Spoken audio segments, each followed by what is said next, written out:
Hello, Sagittarius. Happy May 2018. As always, this is for Sagittarius birth sign, North Node rising, and even moon. So I'm going to lay out these cards and then get to your ruin. So let's split it and let's lay out the cards. You have the Sun card, a major arcana. Check it out. You have the Tower card. You have the Star. What? Okay. King of Staves, you have the Joker. The Fool. The Joker. Okay, the Fool. Okay. Pretty much. And, ooh, the Temperance. That's a good one.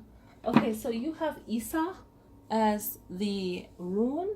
And Isa is, what Isa is saying to you is to be still, okay? And it represents winter, that stillness in the air, right?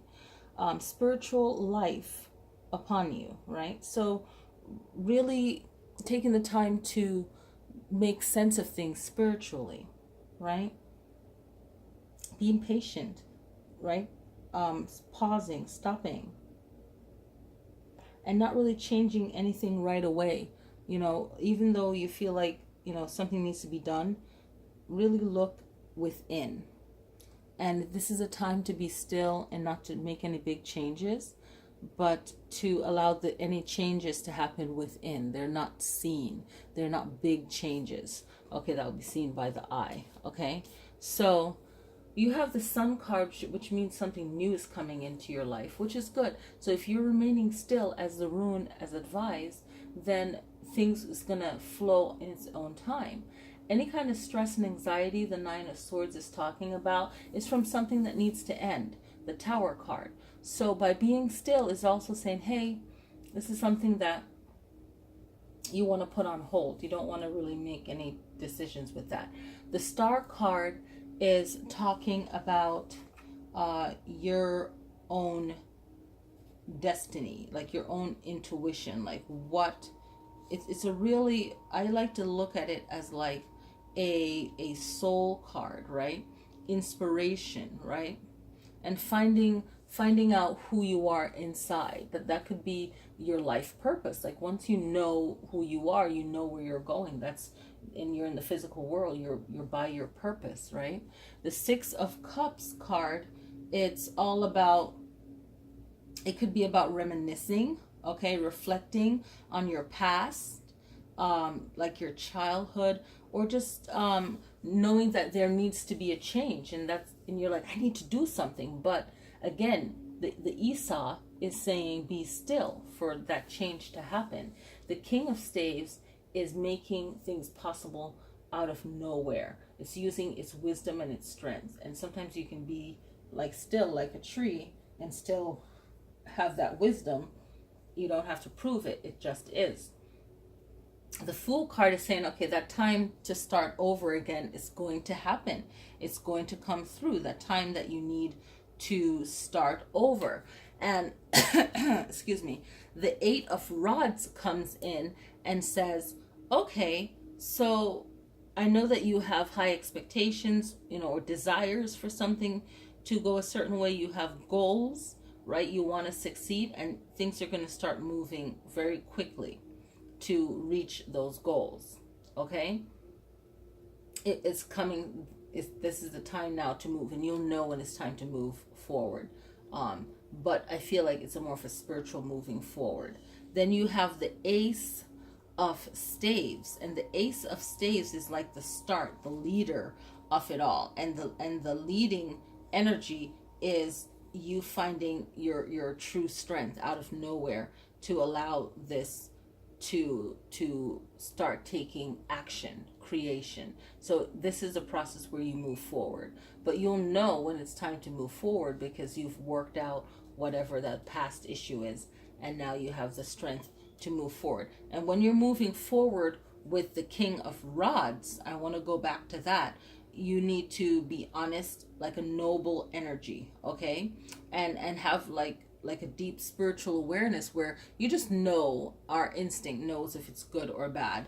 And then that way you'll know that you're in control of your decision to start over, moving forward, and that force behind it, the Queen of Coins, is reminding you of your focus on your finances. Okay, focusing on your finances. And this Ace of Staves is very, very strong. It's a strong force of spiritual strength and inspiration for you. And this Queen of Coins is no joke.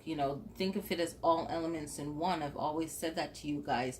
So it's complete balance. This card is like balance, balance, balance. Like, if you don't like having balance, or you feel like, oh, I can just wing this, no. There is a sense of balance that needs to come through for all of this to manifest in the way that it needs to. It's a lot of intelligence. She's very wise. And likes order and being efficient. So you really want to make sure that you're on top of your game. You do your research. You know what you're doing. You know what you're getting into. You're maintaining your focus, because when the Temperance card comes in, it's about timing and having patience, and again, balance. So clarity, a lot of clarity, a lot of patience with this major arcana. Okay. And just understanding the nature of how things work, right? On earth, and spiritually, how things work. So you got to respect and understand